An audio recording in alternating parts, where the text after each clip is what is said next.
سیرت کے حوالے سے صرف ایک بات عرض کروں گا کہ نوجوانوں کے لیے کہ میں نے دیکھا ہے کہ ابھی جیسے رمضان المبارک شروع ہوتا ہے، آج کی آپ کو بات بتاؤں کہ موسم کتنا ٹھنڈا تھا اور کتنا ایک یوں سمجھی کہ بہار کی کیفیات تھیں، لیکن میں نے روڈ پر جاتے ہوئے، میں شام کو ایک کام سے جا رہا تھا، جاتے ہوئے میں نے شام کو روزے سے پہلے، روزے کے بعد تو سب سناٹا ہوتا ہے، لیکن میں نے 2 جگہ دیکھا کہ نوجوان آپس میں گتھم گتھا تھے، ایک دوسرے کو کہہ رہا تھا کہ میرا روزہ ہے اور دوسرا وہ پہلے کو کہہ رہا تھا کہ یار میرا بھی روزہ ہے، ورنہ میں یہ کر دوں تو ورنہ میں وہ کر دوں.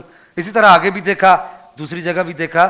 دیکھیے نبی پاک صلی اللہ تعالی علیہ وسلم کی سیرت سے ہم نے اگر روزہ اور نماز کو لے لیا ہے، تلاوت قرآن کو لے لیا ہے، نیک اعمال کو لے لیا ہے، تسبیح کو لے لیا ہے، ہم نے نبی پاک علیہ الصلوۃ والسلام کی ملن ساری کو بھی لینا ہے. کیا کہنے زید بن ثعلبہ جو تورات شریف کے بہت بڑے عالم تھے، وہ جب نبی پاک علیہ السلام کے پاس آئے، انہوں نے آ کر جو ہے نبی پاک علیہ السلام سے قرض دیا ہوا تھا حضرت بلال کو. حضرت بلال کا طریقہ یہ تھا کہ حضرت بلال رضی اللہ تعالیٰ عنہ نبی پاک کے مہمانوں کے لیے لوگوں سے قرض لیتے تھے. جی جی جی دشمن آ جائے تو چادر بھی بچھا دیتے ہیں کہ یہ وہ در ہے جہاں دل نہیں توڑے جاتے. کہ نبی پاک علیہ الصلوۃ والسلام کے در اقدس پر، کاشانہ اقدس پر اگر کوئی مہمان آتا تو آپ کے پاس اگر بظاہر مال نہ بھی ہوتا تو آپ قرض لے کے لوگوں کو کھانا کھلاتے تھے. تو حضرت بلال کی یہ ڈیوٹی تھی، وہ قرض پکڑتے تھے لوگوں سے. زید بن ثعلبہ نے کہا کہ مجھ سے بھی قرض لے لو کبھی، چلو میرے پیسے محفوظ ہو جائیں گے. تو نبی پاک صلی اللہ تعالیٰ علیہ وسلم کے اس صحابی نے جا کے نبی پاک سے عرض کی، اجازت لی، نبی پاک نے اجازت دے دی، قرض لے لیا. مختصر عرض کر رہا ہوں، وقت رکھ دیا، 2 مہینے کا ٹائم رکھا، 1 مہینے کا ٹائم رکھا. ابھی قرض کی مدت میعاد ختم ہونے میں 3 دن باقی تھے. بڑے بازار میں، حافظ صاحب سننے والی بات ہے، بڑے بازار میں چوک میں سارے لوگ جمع ہے. وہاں سے نبی پاک گزر رہے ہیں، حضرت بلال رضی اللہ تعالیٰ عنہ ساتھ ہیں، اور وہ نبی پاک کو مخاطب کر کے کہہ رہا ہے کہ محمد بن عبداللہ صلی اللہ تعالیٰ علیہ وسلم قرض واپس کرو. نبی پاک نے حضرت بلال کو دیکھا، کہا بلال کتنی مدت تھی؟ کہا رسول اللہ ابھی 3 دن رہتے ہیں. اچھا اب یہ باتیں چل ہی رہی تھی، حضرت عمر فاروق بھی ساتھ تھے. تو اس شخص نے نبی پاک کو بہت بڑا تانا دیا. میں سیرت کا طالب علم اور سیرت کا مطالعہ نگار ہونے کی حیثیت سے اتنا بڑا تانا نبی پاک کی پوری زندگی میں کسی نے نہیں دیا جتنا بڑا تانا اس شخص نے نبی پاک کو دیا.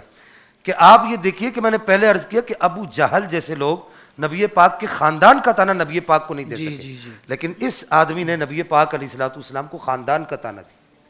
اور بڑا سخت جملہ کہا کہ تم اولاد عبد المطلب، تم جتنے بھی ہو، میں نقل کفر نباشت اس تحت کہہ رہا ہوں کہ تم یہ ٹال مٹول کرتے رہتے، تمہارا کام ہی یہ لوگوں سے قرض لیتے ہو.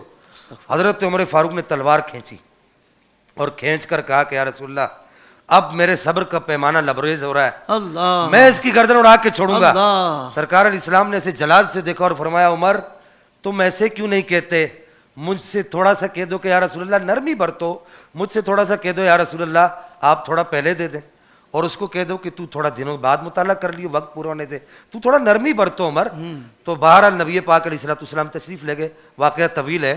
تشریف لے کے جا کے آپ علیہ السلام نے حضرت عمر کو ہی بلایا اور بلا کر کہا کہ عمر یہ قرض پکڑو اس کا، اور اس کو میری طرف سے یہ کھجوریں تحفے میں دینا. حضرت عمر تو جلال میں تھے، حضرت عمر کے ہاں تو جلال کے علاوہ کچھ بھی نہیں تھا.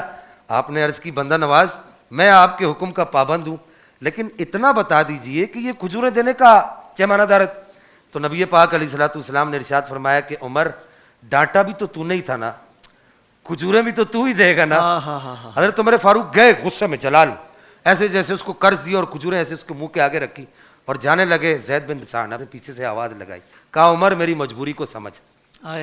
عمر میں مجبور ہوں، میں تورات کا عالم ہوں، میں نے اس میں پڑھا تھا کہ کوئی آدمی جتنی جہالت دکھائے گا اس کی جہالت جتنی بڑھتی چلی جائے گی ان کا حلم اتنا بڑھتا چلا جائے گا.